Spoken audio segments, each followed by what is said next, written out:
are Locked On Rays, your daily Tampa Bay Rays podcast, part of the Locked On Podcast Network, your team every day. Hello, my name is Kevin Weiss. I'm Ulises Sambrano, host of Locked On Rays, part of the Locked On Podcast Network. Thank you for making the Locked On Rays podcast your first listen every day. And remember, Locked On Rays is free and available on all platforms, including YouTube at Locked On Rays. Also, be sure to follow us on Twitter and Instagram at Locked On Rays, and you can email us lockedonrays@gmail.com. Well, Ulises, it's been several days since we last recorded an episode due to the Thanksgiving holiday, but the Tampa Bay Rays were busy. A lot of news within the Tampa Bay Rays organization and baseball as a whole. We'll get to Corey Kluber. We'll get to Michael Wacha going to the Red Sox. We'll get to Wander Franco's big fat contract becoming official, signed on the dotted line. We'll get to all of that. And I guess, what should we start with? Corey Kluber signing a 1-year, $8 million deal, guaranteed with the Rays. The deal could be worth up to $13 million if the right-hander stays healthy all season. I think this is huge news. We were talking about if they get a veteran starter, it would be a back of the rotation kind of guy, maybe even a Wacha possibility. This is so much better than Wacha. I can't tell you how happy I am that they got Kluber. I think he checks so many boxes, Kevin. Number one, that bulldog mentality that we talk about Cobb having it from Shields. Boom. That's Corey Kluber's that guy. Right. That veteran presence of that been there, done that, 50 innings in the playoffs with the kids like Patino, the Shanes, and the Drew. That's so good. That's just going to be so good for their development. So that's checkbox number one. Number two, if you're just switching out Wacha for Kluber, that's already an improvement. So, I think Wacha got $7 million from the Red Sox. So by paying $1 more million, you're getting Kluber for Wacha. That checks my box. And I know that people are going to be spotlighting the health aspect. Right. I don't care about the health aspect. You know why? Because I've been a Rays fan for a long time, and I saw what 2021 did when you spend $6.5 million and somebody gives you 19 and a third innings pitched. Yeah. I don't care about the health of Corey Kluber. If he literally pitches more than 19 and a third, that's better already than what Archer did last year. So I'm expecting a kind of season that he had with the Yankees. 80 innings pitched. I would be okay with that. A 24 strikeout rate, that I would be living with that. 3.83 ERA, a 3.85 FIP, a 1.5 F4 player. Those are all really nice. The one thing I would really like to see an improvement on from Corey Kluber is the walk. The walk rate has never been that high before, ever. So that's the one thing I'm kind of scratching my head about. It was interesting with the Corey Kluber signing. What's funny is that I was pumped. I was excited that the Rays made this move.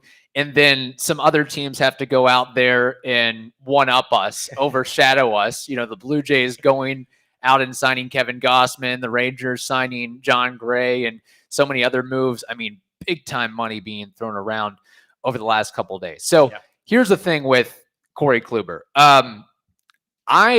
It's so funny because I just need to get off Twitter, social media. I need to get off all this stuff because everybody's going to find some sort of issue, some sort of problem with something. And that's also kind of our platform here too. We got to look at both sides and understand things. But, people highlight and focus on the injury issue with Corey Kluber. And of course, after the failures of Chris Archer and Yoshi Tsutsugo, it's like, well, why are the Rays going out and throwing $8 million guaranteed to a guy that, missed most of 2019 and 2020 and missed 3 months last year with an injury and only threw 82 innings.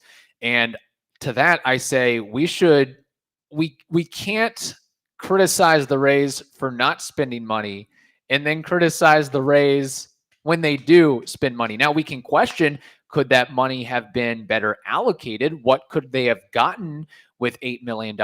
Could they have gotten Alex Cobb for $8 million? I don't think so. We'll see. Could they have gotten Johnny Cueto for $8 million? Could they have gotten Danny Duffy for $8 million? The way I look at it is, I mean, Noah Syndergaard, how much has he played the last couple of years? He got $22 million. Right. And it's a 1-year deal. It's a 1-year deal. It's very, there's not a whole lot of risk involved with this. The bar is Chris Archer. You gave $6.5 million to that guy for 19 innings. And when you look back at the time of the signings of Chris Archer and Corey Kluber, the Rays were in on him for 2021. I went back and I looked at the signing. The Corey Kluber one happened January 27th. Yeah. Chris Archer happened the next week with the Rays. Right. So they had to settle. Yeah. They had to settle. They were like, okay, look, we're not going there for $10 million. But this year, I'm telling you, the Wander Franco extension does not mean that they're going to curb their payroll. On the contrary, I think it's a kind of a warning to the fandom and to front offices everywhere. Like, we're ready to spend to free agents. Like, we're not stupid Texas Rangers money to Marcus Semien, but something like $8 million for Corey Kluber. We're in on that. And we'll get into the Wander Franco, some of the details of that contract, but we look at the big figure, the big number, and say, $180, $183 million, up to $220+ million. We have to realize that, the Rays did give him a $5 million signing bonus up front, but he's only making a $1 million salary this year. So it's not like, he's making 18 mil, 20 mil this year. He's making Chris Archer money. It's pennies that, essentially. Yeah. And if you can kind of do some fancy accounting there, but it's not a crazy exorbitant amount for sure with that. So Corey Kluber, question. Okay. Over under 99 2/3 innings in 2022 with the Rays. Under. Okay. How much under? I'm keeping my the number low. I'm going for, if he can provide 2021 stats for the Rays in 2022. Okay. That's money. So 80 innings pitched. If he gives us 80 innings pitched, I'm not looking for a 151, 180 innings guy. I'm really not. I just want somebody who can curb Shane Baz's innings, right, and can cover some of the young arms that you don't want them to throw 200 innings. That's what Corey Kluber is there for, plus the off the field intangibles. Yeah, I think what we're also seeing with this is, I'm going to say over. I do think he throws at least 100 innings. Now, you say under. That would be yes. Wow. You say under. Is that because you expect him to have an IL stint or two, or the Rays are going to taper him back and say, we're going to kind of force you into a Colin McHugh-esque role, maybe a little bit more than that? I think both. Okay. I think there's going to be an IL stint, and I do think that they're not going to just go full throttle on him. Yeah. I think they did that with Wacha for a bit, just like 3 innings here right. after the IL stint. I think they're going to do that. I don't think he's ever going to be used behind an opener. He's a starter, and you're going to treat him as a starter, but you might take him out after 4 innings, and that's how you taper back the innings. And and then you might bring a Luis Patino after him. Okay, that's how you taper the innings back. As far as numbers, do you think he will have? I know that the innings might not be there in your opinion, but do you see him putting up a year that's similar or better than what Rich Hill provided to the Rays in 2021 before he was traded off to the Mets? I see a better version of that. Yeah, I think this is a very shrewd, savvy move by the front office. Like, I'm really happy about this one. I'm really happy about it. Look, credit to the Rays. I thought, we had talked about the Rays have to go out and add a veteran starter. I thought maybe, okay, they're going to spend $3 million, $4 million, $5 million, depending on what the availability is. But they are literally putting their money where their mouth is. And here's the thing about Corey Kluber. I mean, we know about his pedigree and history as a multi-time Cy Young Award winner. Yeah. And then not only that, but he finished top 3 in the voting 2 other years as well. Right. And that just goes to show me, man, it can be fleeting for a pitcher. Careers can be fleeting if you're throwing baseballs for a living. I mean, this is a guy that he was on top of the world not too long ago, and now he's not relegated, but he's not in the situation he probably thought he was going to be in, having to sign back-to-back one-year deals. Remember when people said last week, and will continue to say, well, Acuna, the Aussie Albies, Wander Franco, they're getting taken over or fleeced. Yeah, ask that to Corey Kluber if signing a big contract early might not be the right way. Now a guy who has a 2-time Cy Young winner never really got the bag. He's made like $53 million in his career now for 99.9% of the world, but compared to a world, in MLB, comparing himself to other pitchers that are not Cy Young Award winners, multiple Cy Young winners, he didn't get the bag. Eduardo Rodriguez got $77 million over 4 years, and he's made a lot more than that in his career too. Sign the money. Longoria is right. Never say no to your first fortune. And I think Kluber's numbers, depending on how many innings he throws, could be better with the Rays, considering Tropicana Field ballpark and the defense aspect. The Rays, top 5 defensive team. The Yankees were not a top 5 defensive team. They were bottom 5 defensive team. So I think the numbers are going to help out from that perspective. Yeah, the pitching structure. Kyle Snyder. I mean, you got to talk about also the organizational depth with that knowledge there. Yeah. The corporate culture around pitching is just, I would put that over the Yankees one 100% of the time. Yeah. If you get a chance, look up some highlights, do some research on Corey Kluber. He's never really was a guy that was, blowing you away with 98, 99 or anything like that. It was more of, I've got the kitchen sink. I've got 5 different pitches and I'll spot them, command them, control them wherever I want. So his fastball nowadays is topping out at 91, 92, but it's because he has such a deep arsenal. He has the cutter, he has the slider, he has the curveball, and some of the movement on those pitches, particularly the curveball, seeing how it dives. I mean, just the way it spins away. That's how he gets a lot of chases from. That's his best pitch. Yeah, the curveball and the changeup. I mean, the off speed is just so well done. So, I'm really looking forward to seeing those pitches and hopefully a little bit better results on the sinker, because the sinker got hit a little bit hard and the cutter did too. So if he can get somehow a little bit of production on those 2 pitches, boy, watch out. And again, I think that's something where, look, he hadn't played much baseball for the past couple of seasons. So being thrown right into the fire like that, sometimes it takes some time to, getting the feel back on it. Yeah, I do agree with you, because the sinker, there were times where he left that out over the middle of the plate, and that's when it got hit hard. So I think it's going to work out. I think it's going to work out for the Rays. Okay, we'll continue this discussion. We got so much more to talk about. Michael Wacha going to the Red Sox. I'm sure Rays fans are rejoicing a little bit on that one, but I actually think he'll do pretty well with the Red Sox. I'll tell you why after that. And Wander Franco, we get the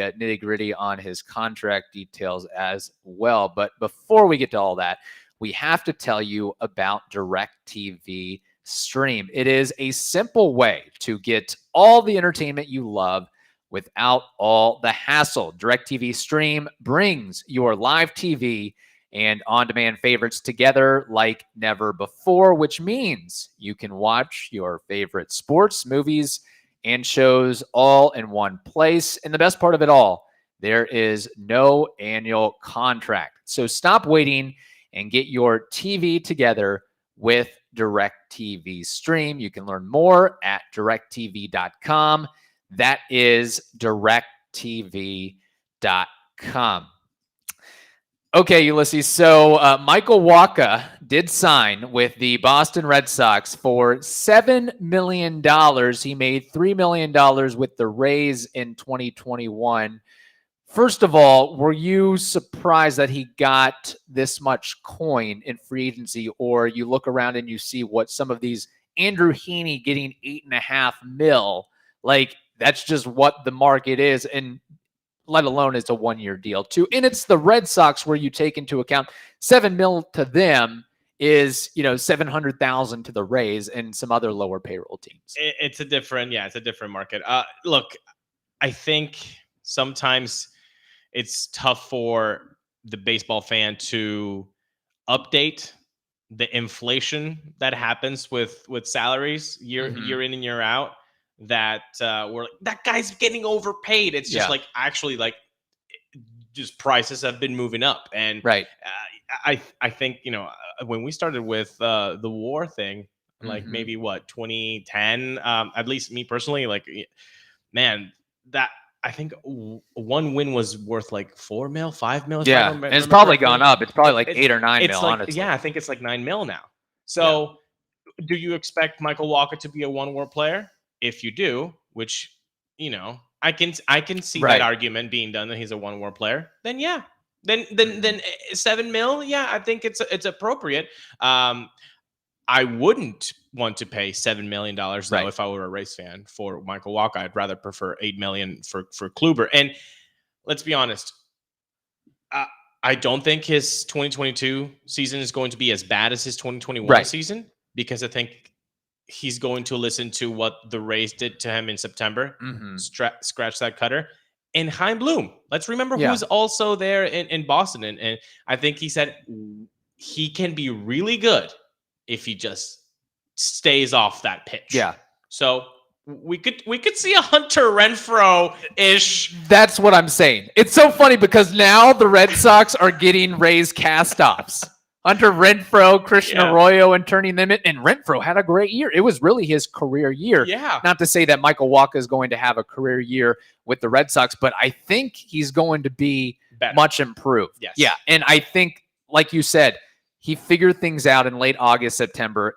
I don't know if it was stubbornness or he just wasn't comfortable moving away from the cutter and going to the sinker. He needed that other pitch, but that might be the best move for his career going forward, because the cutter was just getting hit and hit hard. And you know what? If he throws that sinker, I mean, the last month and a half of the season, he was really, really good. Yeah, he was effective. The Rays. I mean, there were several outings where it was 5 innings pitched and 1 earned run, 6 innings pitched, 2 earned runs. I mean, there's every now and again you're going to have a blow-up game. 5 innings, 5 earned runs. Yeah, Blue Jays, 6 earned runs in 6 innings. But I mean, I think he allowed like 1 earned run in his last 13 innings or something like that. Like, he was really good. And here's the thing that I was, the point I was going to make about the sinker is, even if that gets hit hard, for the most part, it's going to be maybe a ground ball or a line drive. With the cutter, it won't be a fly ball where it goes out of the ballpark. So, and he's been able to at least turn that into, okay, sinker gets hit hard, it's a single.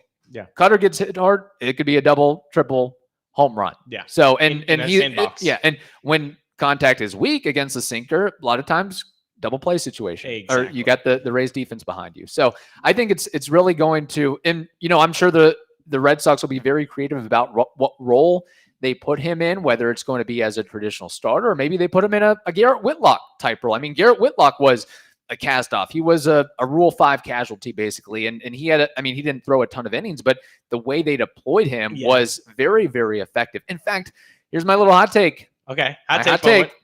I'm not going to say that Michael Wacha has as good of a year as Eduardo Rodriguez, but I don't think the numbers are going to be all that far off. As in Erod in Detroit 2022 to Correct. Wacha of 2022. Correct. I wouldn't be surprised. Look, I think what we saw from the 2021 Red Sox is that they're now willing to do things differently. Yeah. And that's a good thing. Right. That's a good thing. Bad for Rays fans. Good for the Red Sox to think outside the box. And I mean, Chaim Bloom just taking that Rays way and putting it with Red Sox dollars, just like Andrew Friedman. That's going to be very, very tough to deal with. So no, I'm expecting a better Wacha season in 2022. It's going to be tough, but I'm kind of scared of the Renfroe effect a little bit. Hopefully that doesn't really come to fruition, but we'll see. Look, I know it was like Wacha was a punching bag this past season for Rays fans. And I get that. There were times where we're like, oh my gosh. I think we went to a game against the Mariners. It was just like base hit, home run, base hit. Yeah. Okay, it's the 3rd inning. It's already 6-0 basically. Walker's on the mound. Let's take him out already. But I think that he doesn't. And again, there were some bad outings, but he contributed innings that needed to be contributed to. He contributed 124 innings that somebody else didn't couldn't provide. Yeah. Who's going to pitch the 124 innings? David Hess? Is that going to be your guy? Is that who you're going to? I mean, honestly, look, I think somebody's got to pitch the innings. Sometimes it's going to be a 5-year array. I don't think it's going to happen to him again. Right. But there's also another part of Wacha that we did talk about during the season and going into the playoffs, and it has to be said now. He was really effective against the Red Sox. Yeah. He was really effective against the Yankees. So if you are the Red Sox, you're hoping that success against their own team is going to translate to the powerhouse that is the Rays. Yeah. Can he be successful against the Rays? Can he keep being successful against the Yankees? And now you got yourself somebody that you can count on interdivisional games. Right.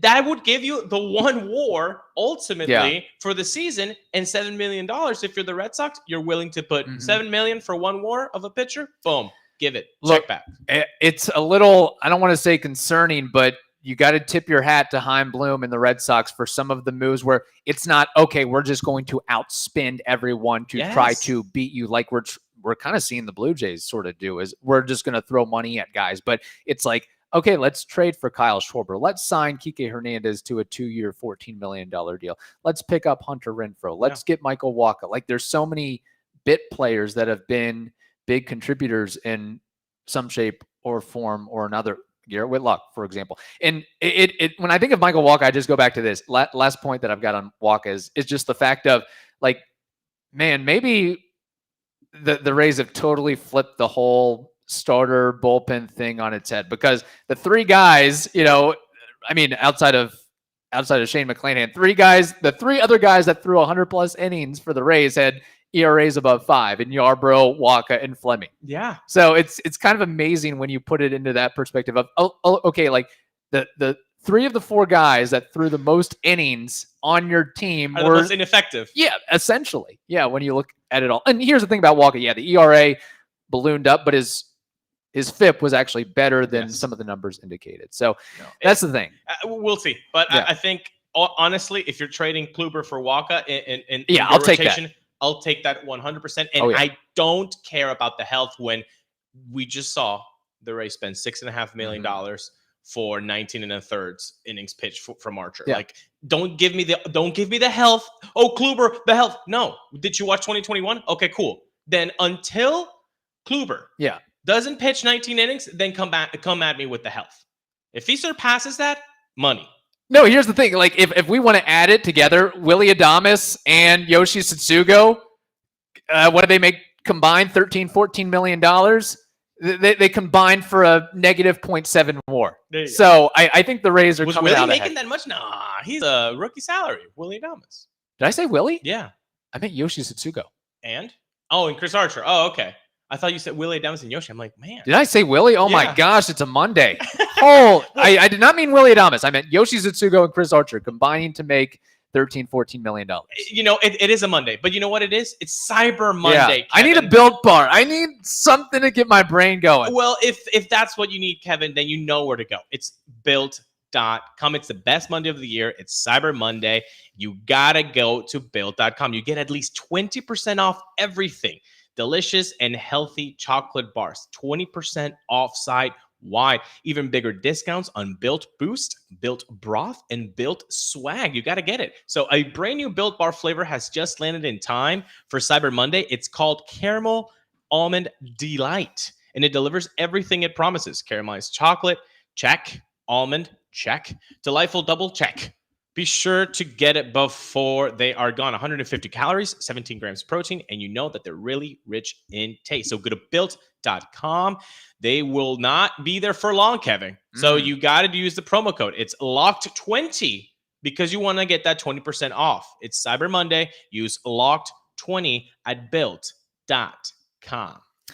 I'll tell you what, a guy who could afford quite a few Built Bars, that would be Wander Franco. He can buy the team supply for the next decade plus if he so chooses, as it is official. He signed on the dotted line on Saturday, $182 million over 11 years and potentially $223 million over 12. He signed through 2032 plus a 2033 option. And here's just the components of that monster contract. So he gets a $5 million signing bonus, I assume, up front. It's right there. And then the annual salaries, 2022, it's $1 million, 2023, $2 million, 24, $2 million, 25, it jumps to 8, 26, 15, 27, 22, and then 28 through 2032, $25 million salaries. And then 2023,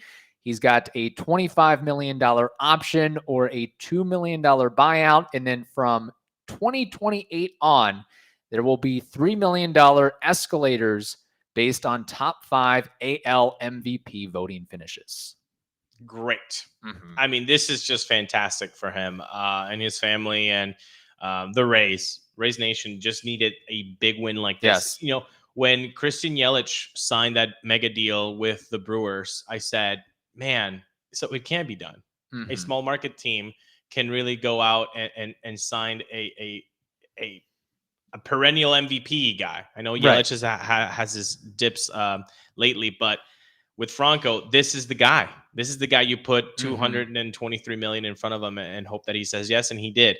Talking about Christian Yelich, the last 6 years, he will be getting paid like Christian Yelich and Joey Votto were paid this year in 2022.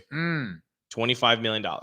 Interesting. So I don't see, again, I understand that the people that say, well, he could have left money on the table. Sure, but how much more money could he have left on the table? Like, if you're getting paid $25 million, you're being paid like Joey Votto and Christian Yelich in 2022. That's not a bad comp, like at all. So you add the escalator to 28 mil. I mean, you're touching almost $30 million. How much more money are you leaving off the table for just maybe? I think this is a fantastic deal, Kevin. Question, and I've got to bring this up. Do you think he will be on the Rays long enough to cash in on a $25 million contract, i.e. 2028? Is he still on the Rays in 2028, or is that the time where the Rays say, all right, we're putting you off to another team and we're going to get a windfall in return of prospects and whatever else it may be? Because it's hard to fathom today, and we know the stadium situation, will have to be resolved by then. It's just hard for me to fathom. Now, if there's one player that could do it, it would be Wander, but one player on the Rays making $25 million. I can see a guy making 15. I can see a guy making 8. I can see maybe even stretching it out to $22 million in 2027, but $25 million? I don't know. I understand that, and I feel like that is a great take from somebody who's been watching this team for a long time. It is difficult to imagine that. The issue would be the S word, which you mentioned, stadium. For sale? Sale of team? The stadium, because 2027, we know that that's the last year that they have to play at the Trop. Right. The lease ends after the 2027 season. Don't you need a superstar to open that big new shiny stadium that's going to be in Ybor, hopefully, and it's going to be for 81 games, hopefully? You need that big star, right? So I'm going to have to say yes. Okay. Because then who is that star? Who is the star that, you need a Stanton for that new ballpark, people to be excited, the big billboards. You got to have and by that time, Kevin, he will have been in the league for what, 5 seasons? Yeah. Maybe an MVP in the bag already? Yeah. Like a national buzz around him. I think you need a superstar, and with TV revenue, with a stadium deal, I think you're going to see an influx of money. So a $25 million salary, I don't think is going to be so difficult to do in 2028. Right. But I understand that it's difficult to picture in 2021. Yeah. And I guess the other thing too is if you're opening a brand new stadium in 2028, you better not trade the franchise cornerstone as you open a new stadium. Yes. I guess that kind of, if there's a team that would do it, it might be the Rays. Yes. I think the Marlins kind of did that too, where they opened the new stadium, signed a bunch of guys, and then traded them off later on. Jose Reyes, Heath Bell. Like there were Mark Burley. They signed a lot of guys, and they didn't stay very long with the team. It's funny because I look at the structure of this contract, and when you break it down, so if you add in the signing bonus, the Rays will pay Wander a combined $56 million over the next 6 seasons. Yeah. So over the course of his pre-arb and arbitration eligible season. So what that tells me is that, one, the Rays probably expect or anticipate some changes to the arbitration system and how that's going to be worked out, where younger players and talented young players are going to be paid more handsomely earlier on in their careers. And the second thing too is that, I mean, you can tell by just the overall dollar figure of this contract that they believe this guy is, quite frankly, going to develop or become a legend. But the only other player that I think has made an amount of money that is similar to that pre-arbitration and through arbitration first 6 years is Mookie Betts. Mookie Betts, where he made basically league minimum the first 3 seasons of his career, and then $10 million, $20 million, $27 million. So I think that a record-setting arbitration year back-to-back, by the way, 20 and then 27. I think he broke his own record in back-to-back years. So my point is, I think those are factors, because otherwise the Rays probably could have just said, if they didn't think Wander is going to be this superstar MVP caliber player, just a very good player, all-star player, perennial all-star even, but they think he's going to be next level, because they didn't have to necessarily do this. If you're going to pay this much money up front or over the first 6 years of this deal, unless, man, I think he's going to put up Mookie Betts numbers from the shortstop position. Maybe not as many stolen bases, but he's going to be, if we're looking at WAR in some of those categories, and again, kind of apples and oranges, but what Mookie Betts did as a 21-year-old is very comparable to what, in fact, Wander probably put up better numbers as a 20-year-old than Mookie Betts did as a 21-year-old. So 43 games on base streak as a 20-year-old. That's not easy. That's not easy to do. The plate discipline, you saw it. The triples. I think the triples are something that we're going to have to really highlight with Wander. He's explosive off the box. I don't think he does a lot of meandering, dawdling. Yeah, I don't think that's in his DNA. His DNA says go. I love that. And if it gets to a point where Wander is like a Mookie Betts level player, and even if he is at that level and the Rays are still like 25 mil's a lot of money there, think about what his salary is in comparison. So another team that would be trading for him would be getting a hell of a deal, and the Rays in return would be getting a hell of a deal. So really, really smart on this aspect of things. But it just tells me that, if the Rays didn't sign this contract, if they just played this thing out like normal and assume CBA, arbitration, all that stuff stays stagnant, I mean, I don't know if he gets to $56 million. It maybe 20. I said last week what guys like Carlos Correa and Marcus Semien and Corey Seager and Trevor Story had made. It was under this. Yeah, it was like 25, 27, $30 million. Again, high risk, high reward. Look, I think this is a win-win situation for everybody. I understand the people that say the leaving money off the table, but I would want to see those people being offered this type of money and then saying, well, no, there's money off the table. Like, no, everybody takes this deal. I am curious going forward if the Rays, and this will be a storyline throughout the season, if the Rays lock up another one of their young cornerstone players, if this deal maybe puts the impetus on an Austin Meadows or a Tyler Glasnow or somebody out there that is like, I know I'm not going to get that much money, but I would like to have a long-term deal. I would like to, I want to take my bag too. I want to make some millions. So, and I wonder, I don't even want to get into if there's jealousy from other players or anything like that, but I do wonder if this is a snowball effect of, maybe Austin Meadows denied that first contract offer that he was given a couple years ago. And maybe now he says, okay, maybe I will take something, because you never know with a baseball career how things can go. So that's usually our point of view on this subject. Yes, it is. Okay. Thank you again for making the Locked On Rays podcast your first listen every day. Now make your second listen the Locked On Bets podcast. That is free and available on all platforms. Hope you all have a great day, and we will talk to you tomorrow.